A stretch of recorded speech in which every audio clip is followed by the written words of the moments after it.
Let's talk about something that so many of us are thinking about: the constant tug of war our kids seem to be in with digital distractions. You see it, right? The struggle to focus on homework, or get lost in a book, or even just hold a conversation without their eyes drifting back to a screen. You watch them scroll and switch between apps, and this little worry starts to creep in. It's a real challenge in the world that we live in now, and it can leave you wondering if their ability to just be present is shrinking with every single swipe. It can feel like a fight you just can't win. But I promise you, you are not alone in this. And the best part, it doesn't require some huge dramatic overhaul, just some intentional strategies, a little shift in perspective, and an understanding of how we can guide our kids back to a healthier balance. So, grab a cup of coffee or tea, get comfortable, and let's explore 5 practical ways to help our kids manage their screens and rebuild that beautiful muscle of focus. First, let's talk about shifting our role from being the screen police to being more of a family team. The goal here is to create clear, predictable routines around when, where, and for how long screens are used. This isn't about rigid control. It's about creating a rhythm that everyone in the family understands and can count on. For younger kids, this might look like an hour of high-quality show each day. For older kids and teens, it's more about setting those consistent boundaries to make sure screens aren't getting in the way of sleep, getting outside, or just being together. One of the most powerful ways to do this is to create that plan together. When we bring our kids into the conversation about the rules, they're so much more likely to understand why they exist and actually respect them. So, sit down as a family. Decide on your tech-free times and tech-free zones, like keeping phones out of bedrooms at night or away from the dinner table. When we approach it in this way as a team, we're not just reducing conflict, we're helping them build incredible skills in self-regulation from a young age. Next up is a major focus killer: media multitasking. I'm sure you've seen it. Your child is trying to do homework on a laptop, but there's a show playing on the tablet next to them and their phone is buzzing with notifications. It might even look like they're being super efficient. But what we're learning is that the brain can't actually do all of that at once. Instead, it's just switching back and forth really, really fast. This overloads the brain, makes it harder to remember things, and weakens the ability to concentrate deeply on any one thing. Over time, this can even start to train their developing brain to be more impatient and less focused. The solution is actually pretty simple, at least in principle: one screen and one task at a time. So when it's time for homework, the TV goes off and the phone is put away. When it's movie night, we encourage them to just watch the movie and enjoy it. This is how we train their brains for that deep, sustained focus that is so crucial for learning and for life. This next one is maybe the most important of all. We have to model the behavior we want to see in our kids. They're always watching us, and if we're the ones continually scrolling through our phones during a conversation or at the dinner table, we're sending a really clear message that this is what's normal and what's acceptable.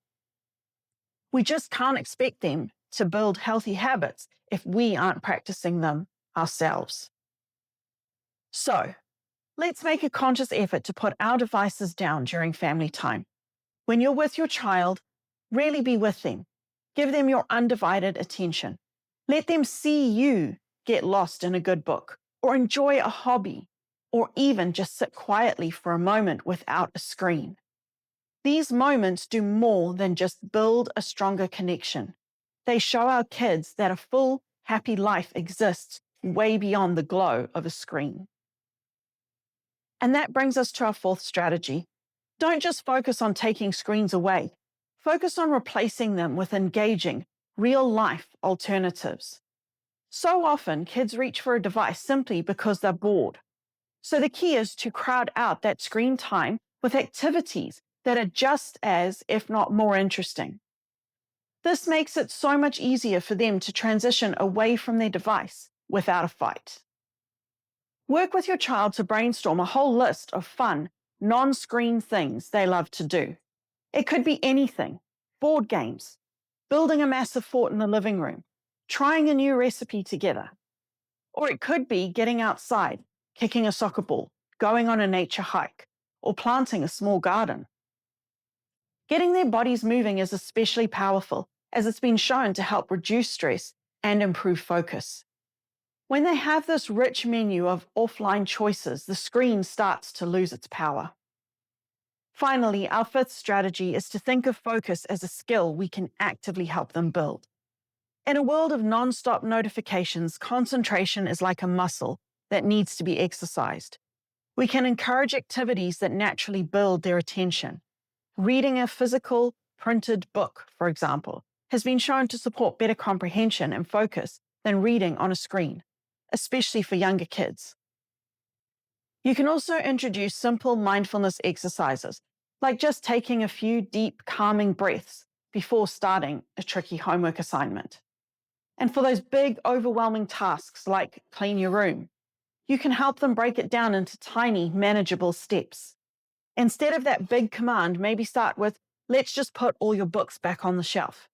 Each small win builds their confidence and their ability to stick with something, proving to them that they are the ones in charge of their attention, not the devices. Helping our kids navigate this digital world is one of our biggest and most important jobs as parents today.